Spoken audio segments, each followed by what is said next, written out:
Namaste. Namaste, namaste, blessed day.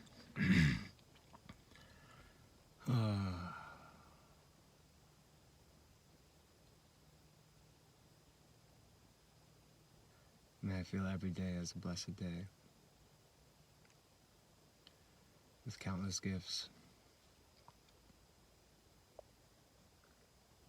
Even if I can't feel the gratitude, the recognition of them.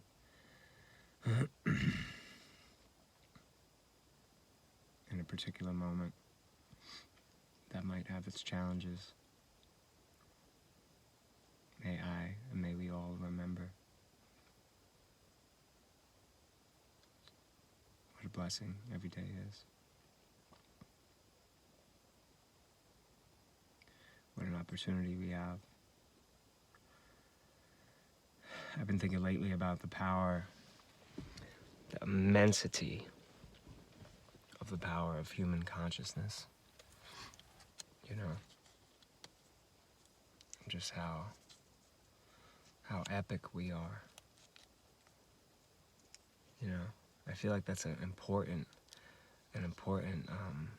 acknowledgement to be brought to the fore at this time.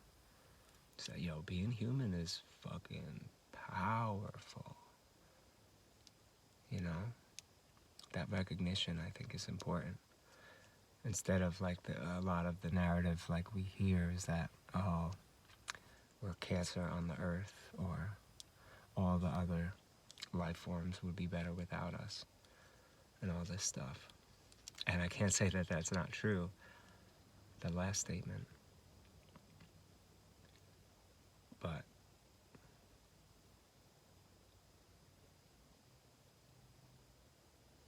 how do we be stewards, like righteous stewards, of this amazing rock floating in space? This planet Earth. My little organic banana sticker. These bananas came from far away. You know, all these little things that we have, you know, just that we just take for granted. Like, yo, I'm eating a banana right now. And look, I'm bundled up. It's 28 degrees in Ithaca, New York. But I'm eating this tropical fruit. You know, it's crazy.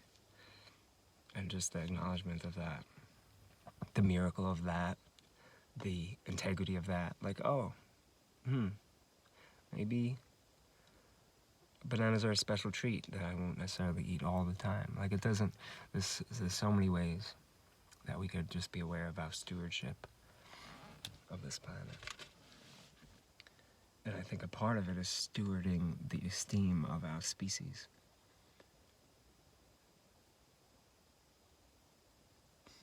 Like, I remember hearing this one teacher speak about, you know, when a holy one is in a temple or in a cathedral or in a mosque or whatever, you know, and there's like a true saintly one, like a pure, like a real example of purity and humility. When they're in a space, they sanctify it, they purify it, and they raise the vibration.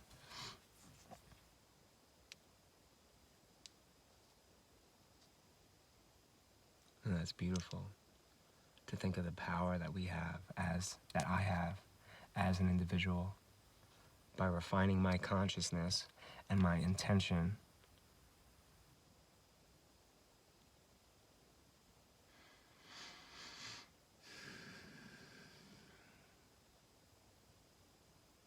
I become an emanation of the potential.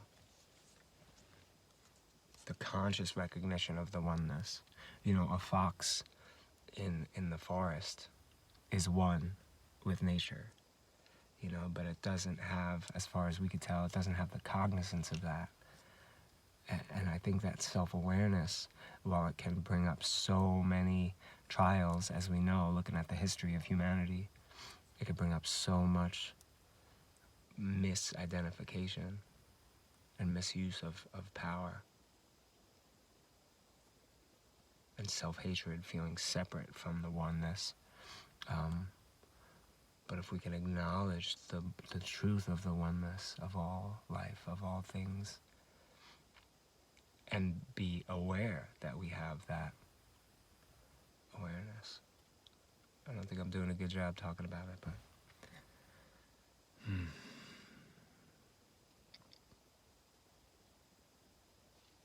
you know, we're entering the new year.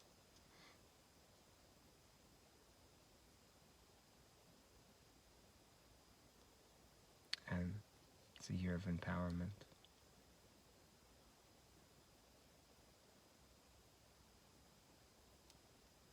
A year of purpose.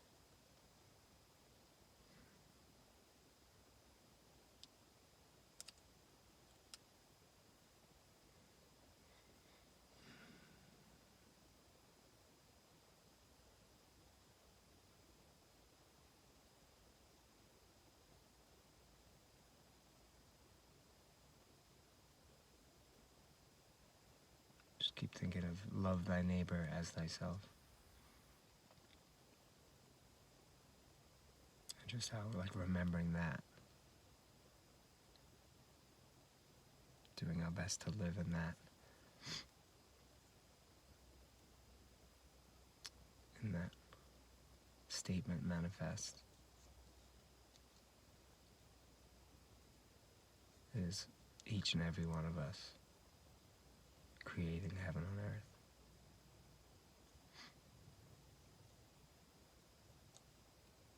And of course, it goes without saying, love thy neighbor as thyself.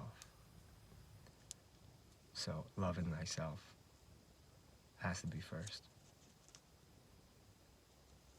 And how do we love ourselves with wisdom? You know, this one teacher, Nisargadatta Maharaj, I love him so much, so brilliant. From Mumbai, a seller of beady cigarettes, who woke up and would lead satsang, would have spiritual talks, and he would say, everybody, every single creature wants to love itself. You know, the ant, the heroin addict, they do things that are for themselves, but to love oneself with wisdom, oh, how do we continually refine our self-love?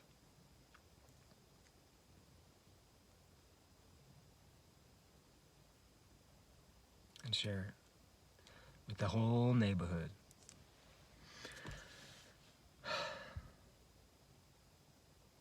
Many blessings. Happy New Year. Peace, peace, peace.